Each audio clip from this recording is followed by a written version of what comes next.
Hi friends, நான் காலையில் எழுந்திரிச்சோன்னே சாமிலாம் கும்பிட்டோன்னே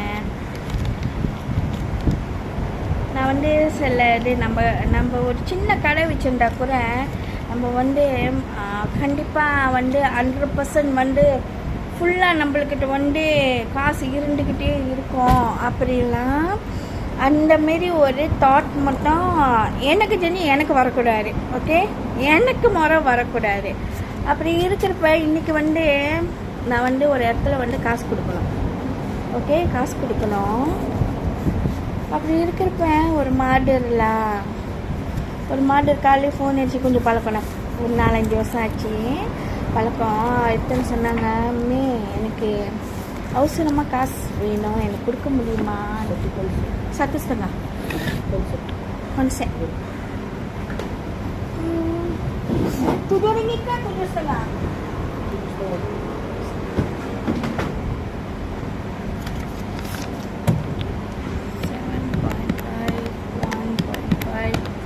9 ringgit and 41 ringgit.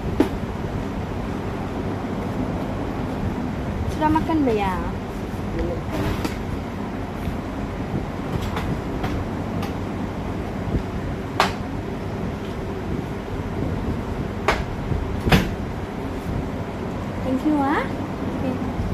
அப்படி இருக்கிறப்ப நான் நிஜமாக சொல்கிறேன், நான் தரமாரிக்கிட்டு தான் இருந்தேன்.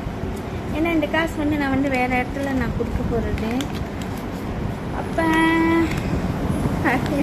நிஜமாகவே நான் இப்போ அவங்க சொன்னாங்க, அம்மே கடைசி நாளுமே எனக்கு கொஞ்சம் உடச்சி சம்பளம் ஒரு வாரம் கூட போடுமா. நான் சொன்னேன், அக்காவுக்கு சம்பளம் போட்டோன்னா உங்களுக்கு வேறு பொறுப்பு வந்துடும்க்கா, அப்புறம் என் காசை நீங்கள் விட்டுருவீங்கன்னு நான் சொன்னேன். நான் ரொம்ப பட்டுக்கிட்டு நான் சொல்லுற விஷயம் என் பையன்கிட்ட கூட நான் சொல்லுவேன், ஐயா யாராச்சும் படிப்புக்குன்னு கேட்டாங்கன்னா அவங்க டீச்சருக்கெல்லாம் ஃபோன் அடித்து கன்ஃபார்ம் பண்ணிவிட்டு நீ காசு போட்டுன்னு. அதே மாதிரி தான் இன்றைக்கி நான் செஞ்சேன். ஓகே, உண்மையாலுமே ஏன்னா நான் என் வாழ்க்கையில் நிறைய ஏமாந்துருக்கேன். அதனால டீச்சருக்கு ஃபோன் அடித்து கன்ஃபார்ம் பண்ணிவிட்டு உண்மையாலுமே அவ்வளோ காசு கட்டணும். அவங்க சொன்னாங்க 1250 வருமா. நாங்கள் ஓகே இந்த பேமெண்ட் கட்டியாச்சுன்னா இதோட எப்போ லாஸ்ட் ஒன்று அவங்க சொன்னாங்க வருஷ கடைசியில். சரி அதுக்குள்ளே அவங்க அம்மா, ஆனால் இந்த ட்ரிப் வேறு மூலியமாக எதுவுமே ஹெல்ப் பண்ண முடியாதான்னு நான் கேட்டேன். பிகாஸ் நானும் பாய்க்கணும்.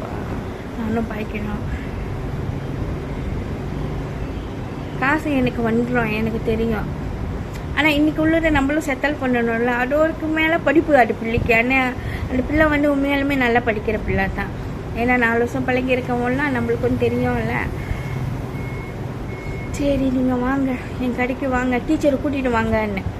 டீச்சரும் சரிட்டாங்க. டீச்சரும் சரி சொல்லிட்டாங்க. டீச்சரோட வரம்மா, நீ டீச்சர் கையிலே கொடு அப்படின்னாங்க. எப்படின்னாங்க, நம்ம கையில் காசு வச்சுருப்போம், என்ன மாதிரி சாதாரண ஆள். ஓகே, அப்படியே பார்த்து செலவு பண்ணுவோம். எப்படி வேணாலும் வாழலாங்க, இதை வாங்கலாம் அதை வாங்கலாம். ஆனால் எனக்கு தெரிஞ்சு எனக்கு அதெல்லாம் முக்கியம் இல்லை. எப்படியோ அது கரெக்டாக போய்கிட்டே இருக்கணும். சங்கோட் பண்ணக்கூடாது வாழ்க்கையில்.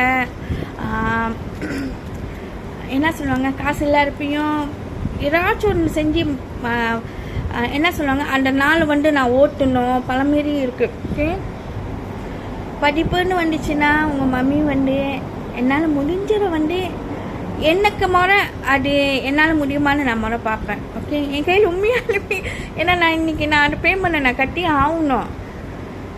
பிள்ளைங்க 4 மணிக்கு அடிக்கிறாங்க அந்த அக்கா. நான் எங்கெங்கே நான் நினச்சேன் உன்கிட்ட காசையும் வாங்கக்கூடாதுன்னு. என்னமோ தெரில, எனக்கு ஒன்று நினைப்பு தான் வருன்னு. ஏன்க்கா அப்புறம் அவங்க ப்ராப்ளம்லாம் சொல்லிட்டு ப்ராப்ளம் யாருக்கு ப்ராப்ளம் அதெல்லாம் எனக்கு கேஸா. ஆனால் பிள்ளைக்கு காசு கட்டணுமா, எனக்கு ஹெல்ப் பண்ணுன்னு சொன்னாங்க பார்த்தீங்களா. சரி நீங்கள் அப்புறமேல நீங்கள் எத்தனை மணி போல் வாங்க, நான் கொடுக்குறேன்னு சொன்னேன். அப்படின்னாங்க, பணக்காரவங்க மட்டும்தான் ஹெல்ப் பண்ணணும் அப்படின்லாம் இல்லைங்க. என்னமாரி கஷ்டப்படுற பொம்பளையும் சரி, நானும் ஒன் டைம் படிப்புக்காக கொடுக்குறேன்னு நினைக்கும் போது சந்தோஷமாக இருக்கேன். சந்தோஷமாக இருக்குது. ஓகே, இந்த காசு நான் திருப்பி கேட்க மாட்டேன். ஏன்னா நான் டீச்சர் மூலியமாக தானே நான் கொடுக்குறேன். அப்பா அது வந்து பொய்யா இருக்காரு.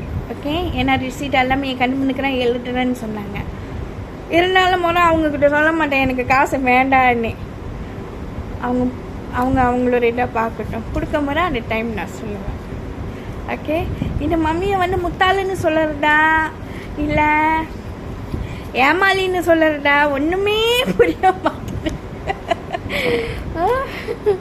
ஓகே, லைஃப்பை என்ஜாய் பண்ணுவோம்.